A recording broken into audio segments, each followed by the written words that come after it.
This is the iQOO Neo 3. We're on number 3 of this device already. And if you are a specs lover, if you're an Android fan, a specs and numbers fan, this phone is literally packing more numbers than you could ever count. It's got all the top end specs, but is it too good to be true? What we're actually getting in this phone, the iQOO Neo 3. So yeah, this is a Snapdragon 865 phone, and Snapdragon 865 is a really expensive chipset. It's the latest, greatest, best flagship chipset in the Android world, and phones that have it are incredibly expensive, but for some reason, not this thing. This is under 3,000 RMB. This is actually 2,600 RMB in China. That's the Chinese price. That is less than $400 for a flagship phone. And how about screen refresh rates in 2020? We're moving into the high refresh rate era. 90 Hertz is the norm now. You expect 90 Hertz at least in every phone that you get. 60 Hertz just isn't acceptable. But in a phone like this, it's a bit cheaper. Well, no, not 60 Hertz, not 90 Hertz, not even 120 Hertz. This has a 144 Hertz display, which is the same sort of refresh rate that you get on really high-end gaming monitors. So how on earth can they give us a 144 Hertz display when other companies that are giving us that are charging $1,000? Well, it is an LCD display. LCD displays just simply are cheaper than OLED displays, and so they can reduce the price a little bit. LCDs come with some drawbacks over OLEDs in terms of color reproduction and contrast ratios. I'm a big fan of OLED screens in general over LCD, but to be honest, I can actually deal with this screen. I don't think it gets really as bright as those really top-end OLEDs, but overall it is certainly not a bad display. I could definitely live with this display, no problem. You also get this hole punch in the top right hand corner, so a modern design, whether you like the hole punch or not, or the notch or whatever else. This is a modern design. It looks like a 2020 phone with this cutout in the top right. It does feel like a 20:9 aspect ratio screen. It is a bit taller, and because of the LCD display and the technology behind that, the bottom bezel is always bigger when you get an IPS LCD display. The bottom bezel isn't as small as you get in those really high-end devices. This is just something you've got to live with, but for the price, I think they've done a good job overall. Feels good, definitely a plastic or like a polycarbonate body, but the back seems to be glass, I think, or it feels really good anyway. I like the color scheme on there, sort of changes from blue to a sort of mirrored finish on this one. I think overall they've just done a really good job. The side-mounted fingerprint sensor just works quickly, you know it's going to work well.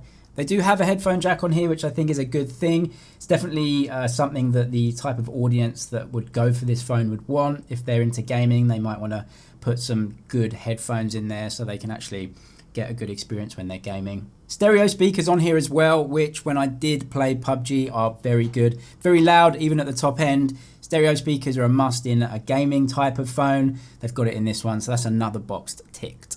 So do you even need a 144 Hertz display?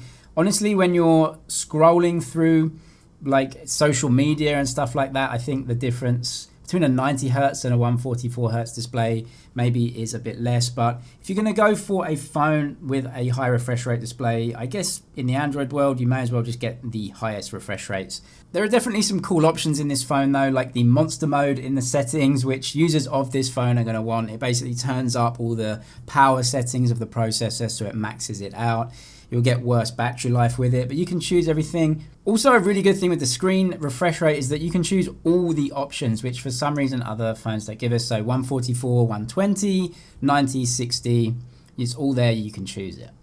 So have they just left out the camera in this phone? Because that's what they usually do in phones like this to reduce the price. Well, you get a 48 megapixel main image sensor, and that's last year's image sensor, so definitely more affordable for them to put in the phone, but it's not a terrible image sensor overall. You get some good images out of it. The selfie camera actually looks pretty decent. It's pretty real to life. I don't think my skin tones have been lightened too much, maybe a little bit and some softening going on, but that's what you get in every Chinese phone. I actually think detail is pretty good and colors are actually really good too. There's a 48 megapixel mode.